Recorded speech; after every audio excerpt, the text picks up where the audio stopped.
So first and foremost, by the time a patient gets to see Anna and I, they're typically very confused by all of the nutrition information that's out there. They're not sure, should they eat whole grains or should they avoid grains? Are they supposed to be counting their carbs? Are artificial sweeteners good or bad? Ketogenic diet, low carb, no carb, high fat, low fat. They are so confused with what to do. Yep, most of them are so sick of feeling their way through all of the misinformation, they feel like their head's gonna explode. And this is kind of how everybody can relate. This is how we feel and they feel, so we can feel their frustration for sure. So today we're gonna go through our 4 healthy weight rules. Essentially, these are our objectives for today. Avoiding fad diets, so that confusion. Where does all of this confusion stem from? Ignoring all of the hype. Why is there so much hype around things that don't have science to back them up? And then keeping it simple. Simple is better. And then we can't talk about weight loss and health without talking about physical activity. So moving more. So avoiding fad diets. So if we think of a fad diet, we generally think of really big promises. They promise extreme weight loss for not a lot of work. They're very restrictive. They generally restrict some type of a macronutrient or food group. They don't include exercise, and they claim that weight loss is easy. We all know that's not true, right? Weight loss is not easy. And so when we see different programs claiming this, we label these as fad diets, essentially. It's not to say that implementing strategies for weight loss aren't easy, but definitely these are characteristics of fad diets. So if you're thinking, you're looking at certain diets and you go, oh, well, they're restricting a food group, maybe that's classified as a fad diet. So what happens when we start a fad diet? If any of you have gone on a diet that has not gone well, this is probably going to sound very familiar to you.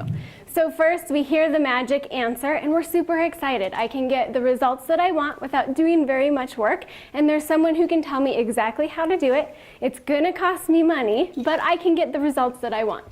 So you start your fad diet, you get all your food or your lack of food, and you have it all ready, you have your plan for the day, and then you're in the honeymoon phase. You're feeling good. I don't need carbohydrates, I don't have to eat much food, I don't need any of the things that I know I'm supposed to have. I feel really good, and I'm seeing those initial results. Those initial results are what sink us. This is what tell us, oh, ketogenic is the way to go, or low carb is the way to go, or fat-free is the way to go, and we buy into this product.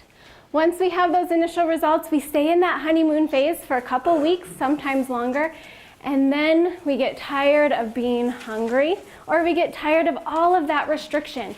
Maybe bread sounds good, or maybe having fruit sounds like a good idea today. Once we get tired of the restriction is kind of the downfall of that fad diet. So we fall off the bandwagon, we get frustrated and depressed, and at this point we're thinking we failed the diet. Where the truth of the matter is that diet has failed you by not being a balanced way to lose weight. So when you're frustrated and depressed, what happens? You eat all the things that you didn't get to eat for the last couple months. You regain the weight, oftentimes more than the initial. And so you decide that wasn't the right one, so you pick a new fad diet, and you decide that that's the answer, and you start the cycle back over again. So this is what a weight curve looks like of someone who does a lot of fad diets over and over. So we start here back in 1990s. They weighed somewhere in the mid-200s. They do several different fad diets. You see their initial results here, and then the rebound regain that goes up even higher. And slowly over time, their weight continues to creep up with each fad diet, and they can never see the same results that they did on the first one. A lot of people in our office will tell us, if I could just get back to that first weight when I went on my very first diet, I would actually be happy and not be dieting anymore. So fad diet weight curve compared to Anna and I, unfortunately, have the boring nutrition job of healthy, slow, sustainable weight loss. And this is what our weight loss curve looks like. We might see a weight loss initially, and then a plateau, another weight loss, and then a plateau. We usually like to see about 1 to 2 pounds per week, not much more, to keep it sustainable and long-term. This is another place where the fad diets fail us. When we plateau, what does the fad diet tell us to do? Restrict more, cut more, you're failing on the diet. Well, we actually know that these plateaus in weight loss are an important part of weight loss. It's your body getting a new set point in place so you can continue to lose weight. So I look at plateaus as your body's learning to trust you at this new weight that you're going to keep feeding it and keep fueling it. And then once you get to a comfortable zone, it'll start to lose again. If we restrict or pull back even more during those set points or plateaus, we actually work against ourselves metabolism-wise. So this, if your weight loss curve looks something like this, you're actually doing really well. So speaking of restriction during those plateaus, can we be too restrictive? This is a pitfall of most fad diets. They are too restrictive. Either they're too low calorie or they, like Anna said, restrict an entire food group. We have all of those different food groups for a reason. Each food group gives you different minerals, different vitamins, and different forms of energy and recovery. So fad diets that restrict this, you miss out on a whole food group or a whole bunch of nutrients. Restricting too much can also cause a decrease in metabolic rate, which works against us when we're trying to lose weight. Can cause some hormonal changes that stimulate appetite. And the number one indicator of if you will be successful on a diet or a meal plan is if you are hungry. So if you're starving on something, we know it's not going to work for you long term. So typically in our practice, we don't go below about 1,200 calories per day. Most of our meal plans start at 1,200 calories for non-medically supervised and go up from there. So if a diet's recommending something much lower than that, it's probably something you want to consider. So all of our common denominators here. Fad diets are drastic.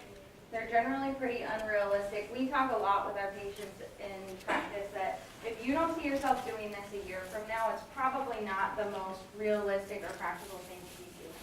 So definitely some of the changes you make, think about, is this something I can do a year from now? Is this practical to my lifestyle? And then they're not sustainable. So again, being able to sustain that a year from now. So looking at a lot of these fad diets, yes, they're very intriguing because they have big promises, but these are all common denominators. And the truth is that weight loss is slow, but using healthy lifestyle changes can get you to where you want to be over time. Yep. And what most people can see themselves doing a year from now has to have some sort of flexibility in it. It can't be not flexible at all because life happens. We go to birthday parties, we travel, and we do things. So you want to make sure whatever plan you choose can build in what you do in your daily life into it as well. So with all that, how do we ignore all the hype though? I guarantee you're going to walk out of here today and there's going to be things you're going to see on Facebook, Instagram, newspaper, the celebrities touting new diets, and they're so good at marketing. They use catchy terms. So I'm not bashing any marketers in here. You're really great at your job. You get us to buy products that don't necessarily have any evidence to back up their claims. So we see words like detox or juice cleanse or fat burner. Heck yeah, I want to buy that. That sounds great. Those are those big promises. So they're really good at marketing to us. And Christina and I were talking about this the other day with patients. Sometimes, just to implement some of these sayings and how powerful they really are, I'll tell a patient, hey, if you start eating your fruits and vegetables, this is going to detox your body. And guess what? They start eating their fruits and vegetables.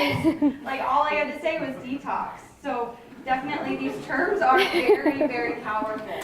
So it's important to recognize them and recognize what they're trying to sell you. Usually someone's always trying to sell you something when they're using these terms. I was trying to sell fruits and vegetables and it worked. So they work for sure. So always looking for the next best diet. Who in this crowd has always, you're always reading things on the internet and you're always looking for the next best thing? Yeah, why not? I want the next best thing too. Unfortunately, with nutrition, there's never going to be a number one diet. There's never going to be something that every single person in this room is going to follow and it's going to work for all of you. The best diet will always be the one that you can adhere to and that will match your lifestyle. Again, that sustainability, is it practical for your lifestyle and do you enjoy it? And that's probably what Anna and I work on most with our patients. That first time I meet someone, I'm learning about their lifestyle because I have to figure out what weight loss looks like in their life. What it looks like in someone else's life won't be the same as your life. So we have to really work around what's hard for you, when are you busy, when are you hungry. You really have to make it match what that person's lifestyle is. So starting something that doesn't match your lifestyle, it usually won't last very long. Then you get that same curve. So the media pitfalls. Again, this goes into marketing, where we get most of our nutrition information. So if I have a patient and we sit down and we start talking about, where they heard about ketogenic or this or that, usually it's either on TV, from the internet, radio, celebrities, that's a really big one. So when we're talking about things that match your lifestyle, we're trying to match a diet that a celebrity is doing. I'm going to guarantee that most of our lifestyles are very different from theirs, right? So matching to their lifestyle isn't going to work. So our job is to take that information and delve into it. Is it misinformation? Is it correct? Is it skewed? The media can take one randomized control trial and blow it up into something that's not necessarily the truth. And the science is telling us something different while the media is over here telling us another thing. It's frustrating for us, right? So that's our job, is to sift through that. Like Lisa said, I teach at MSU, and today was actually our first day. So I always ask the students on the first day, where do you get your nutrition information? What do you guys think the number one answer is? Facebook? Google? It's usually Google and the internet, followed by Instagram, and somewhere down the line is usually a doctor in there, and most of them have never even heard of a registered dietitian. So I introduce them to myself, what I do, and they haven't even heard of that as an option. So just being very careful about where that information comes from. If those are the long list of where we get our information, no wonder it varies, because the Instagram person versus the Google search, it's going to be very different. So unfortunately, Anna and I are the boring truth. We try not to be boring. We're actually, a lot of what Anna and I are working on now is making what we do more fun and more interesting. But the detox, we're going to coin that, detox with fruit. But professional advice can be a little bit boring because we can't lie to you. We can't say that you'll lose 30 pounds this month. And quite honestly, we don't want you to lose 30 pounds this month. We want you to lose weight in a sustainable way. The other unfortunate thing is maintaining a healthy body weight is a lot of work. Anyone who's tried to maintain a healthy body weight or who's working on maintaining a healthy body weight will tell you it's not an easy job. We are surrounded by food. We don't have to move very much. We can text someone who's just downstairs and ask them to bring something up for us. So we kind of have the society working against us in weight loss. So it's going to require work, and the results are going to be slower, but as you saw in those weight loss curves, it's going to sustain longer. And then the other thing is it doesn't have to be perfect. You can't go from what you're doing now to what I want you to do starting next week. So really it's finding little small ways to get better. Like maybe your first goal is to walk more and you're not even going to touch on nutrition first off. And then maybe your next goal is just to add fruits and vegetables and you're not even taking anything away. So research does show us that just making one or two small changes, you can see a lot of results right off the bat. The bottom line on our boring truth is that they'll last long term, they're sustainable, they're healthy, and they'll help you stop that cycle of fad dieting. So another thing that Anna and I get asked a lot is why we keep changing our minds. First eggs were good, then they were bad, now eggs are good again. What about sodium? Sometimes they say we need a little more, sometimes they say we need a little less. So the recommendations of nutrition do change. Just as the medical recommendations, like if you were visiting someone for diabetes or oncology or another chronic disease, you don't want the recommendations from 10 years ago. You want the recommendations in the most up-to-date. But nutrition research is really in its infancy. It's not something that's been researched for really long times. But at the end of the day, number one, first thing to remember, it's not Anna and I that were making those rules, so we're not changing our minds. But it is more so that all of it has never changed that much. One egg was never going to be what broke the camel's back when it came to weight loss. It's just the small things and making healthy changes along the way. All right, so now moving into keeping it simple after all of that hype, confusion, hopefully a little bit of it makes a little bit more sense now. Going into things that are a little bit more simple, things you can do in your everyday life. Everything in moderation. Who's heard that before? Wow, that doesn't change ever, does it? See, that one's perfect. Yeah. Everything in moderation. So Christina's going to go into a way that is a great way to start thinking about changing your thoughts about food and restriction and foods that are off limits. So moderation is really hard to define, and I think that's how dietitians kind of started to get that boring reputation a little bit, is just do it in moderation. Well, what is moderation? Am I allowed to eat pizza? Am I not allowed to eat pizza? Am I allowed to have ice cream? Am I not allowed to have ice cream? The truth of the matter is, in our practice, we don't want any foods to be off limits. We want you to look at the foods that you eat and identify which foods you think should be sometimes foods, always foods, and rarely foods. There's not a food on there that's a never food, because you can enjoy a treat and then say, this is a rarely food, I'm not gonna have it every day. Might have it every few weeks or something. So identifying your foods that way, always foods, those would be things like the detox with fruits and vegetables that Anna was talking about. Your sometimes foods could be some of your little bit higher fat foods, and then rarely foods could be the treats and sweets. So these foods would be different for everyone. Some people really lean towards sweet foods. Some people really lean towards the salty, crunchy type of foods. So if you can identify some of those foods that really trigger you to eat more or feel like you've overeaten, you can identify those as rarely foods and maybe set a goal for how frequently or infrequently you decide to eat them. So moderation, like we said, we've always known that, even as our recommendations have evolved over time, as science has told us more about nutrition, there's a couple things that have always remained constant. Just like Michael Pollan said, eat food, you have to eat to be healthy. So cutting out food completely is not a helpful way to change your diet, right? You have to eat food, not too much, moderation, and mostly plants. So I'm not saying that you have to go and eat a plant-based diet. What I'm saying is that most of your diet needs to be from plants, fruits, veggies, beans, nuts, seeds, things that are not processed essentially. So that's where my plate comes into play. Yes, this may be a very boring way to teach nutrition, but it's practical. It helps you look at your plate. Okay, half of my plate's fruits and vegetables, grains, that's plant-based. And then I have my protein. It can be plant-based, it can be from an animal source. And then you have your low-fat dairy. So we use this a lot in our practice, just because using the plate method is so practical. If somebody is unsure about what their meal looks like, or if they're really following our guidelines, we'll tell them, take a picture of your meal. What does it look like? We'll compare it to the plate.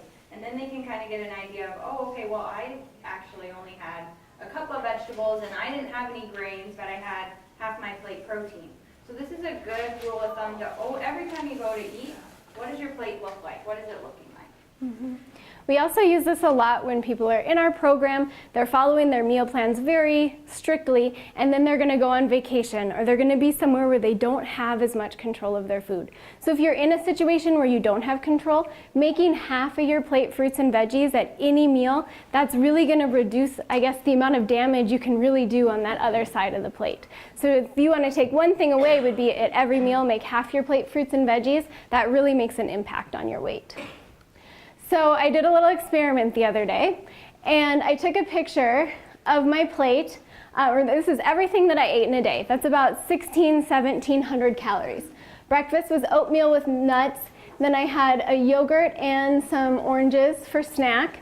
My lunch was over here, some tuna fish, wheat thins, and veggies with hummus. And then another snack was a string cheese and a banana. And then dinner was quinoa, chicken, and broccoli. So that's a visual image of everything that I had in the day. I felt pretty satisfied. And then I took a picture of it without any of the fruits and vegetables.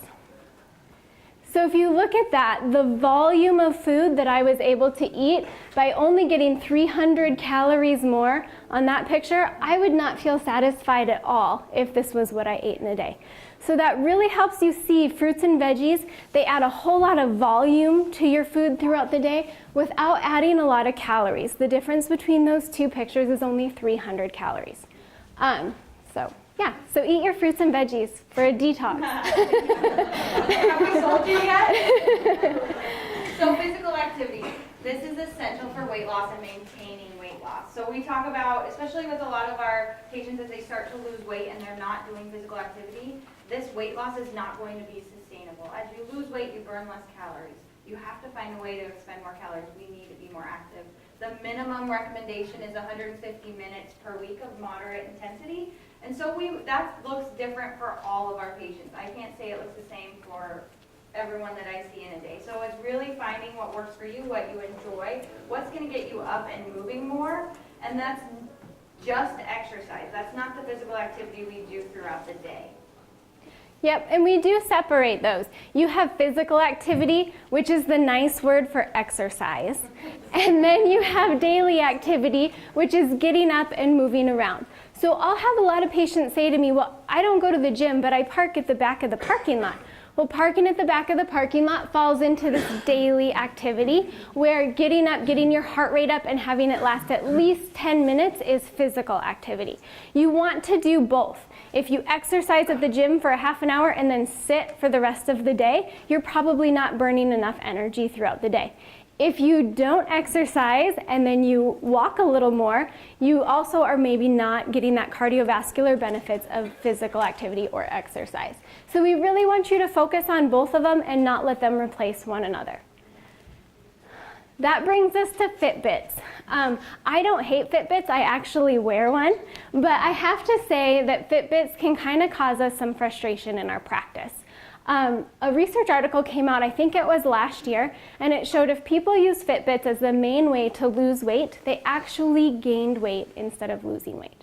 And the reason that the research article identified was, number one, putting too much emphasis on what your Fitbit tells you.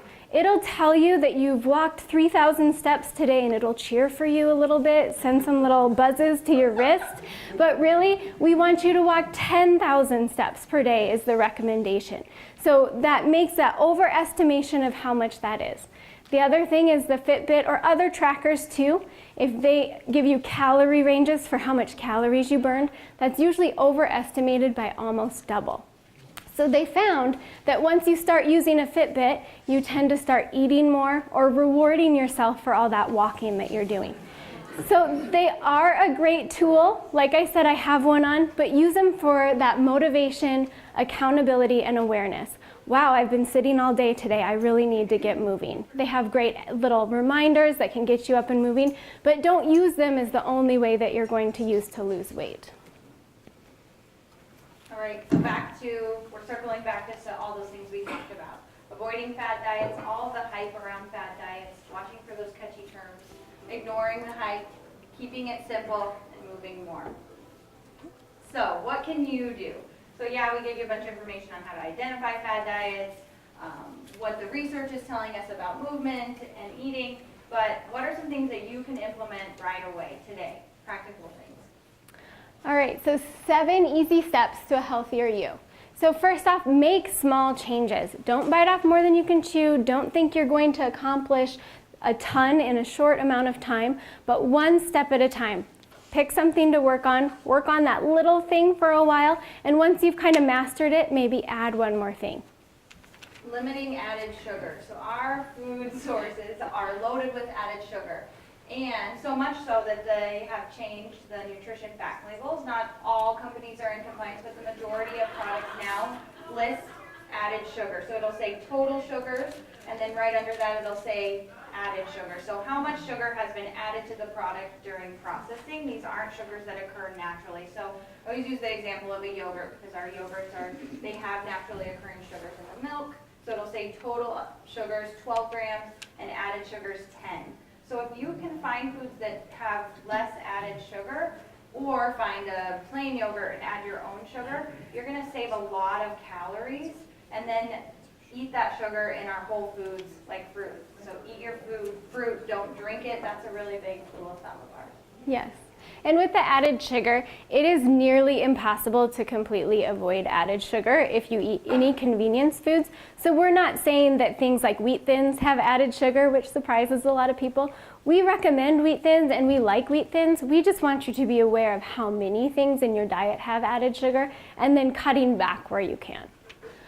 Choose whole grains. Whole grains, whole wheat bread, whole wheat pasta, brown rice, quinoa, those types of foods are going to have more fiber. They're going to help you feel full longer, and that's really important for weight loss. So instead of doing the refined grains, white bread, those types of things, really aim for the whole grains as much as possible.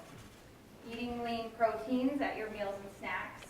This research shows that it helps us stay more satiated or full long term.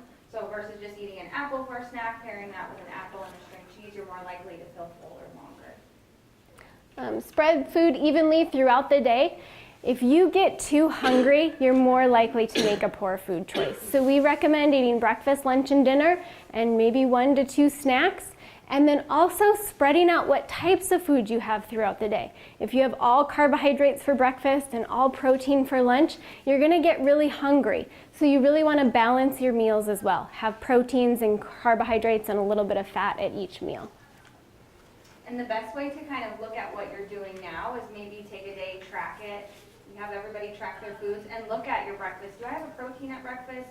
Do I have a carbohydrate at lunch? That's the best way to make changes. You gotta identify what you're already doing and add things to it. Fill up on fruits and vegetables. I think this one we really drill. We really like fruits and vegetables. It provides you with all the vitamins and minerals. Yes, they're not a huge source of calories or macronutrients, but they are loaded with antioxidants, vitamins, and minerals that we can't get elsewhere. Supplements try to mimic this, but we can't get them anywhere else but our fruits and veggies. And again, they add that bulk. They help us feel fuller longer. And then last, physical activity. Like we said, we really need physical activity to lose weight and also to maintain a healthy body weight. Okay, so we want to leave you with just a piece. This kind of sums up our entire presentation, this quote today by a dietitian. We transform our lifestyles when we learn to be flexible, not rigid in our approach to nutrition and physical activity. So very last, I'm going to talk about a few things that we have at our center for weight management. But first, if you guys have questions, if you could kind of pass them all down so that Suzanne can collect them, we'd be happy to answer those here in a minute. So when you first, Suzanne's way down here. If you guys want to just hold them up, she can come grab them as well. So first we have Lifestyle Balance. Lifestyle Balance is a program that focuses on reducing the risk of type 2 diabetes and other chronic diseases through losing weight and becoming more active. It's offered in the evenings and it's 16 weeks and then it meets still monthly for a year after that. The pamphlet, where are you going? Oh. The pamphlets are out on the front for Lifestyle Balance. And then Weight Smart is our medical weight management program. This is an individualized medical weight management approach. You meet individually with a registered dietitian and one of our physicians as well. They're one-on-one for the first 6 weeks and then it goes to group classes. All the information is out there in the front if you guys would like to check them out.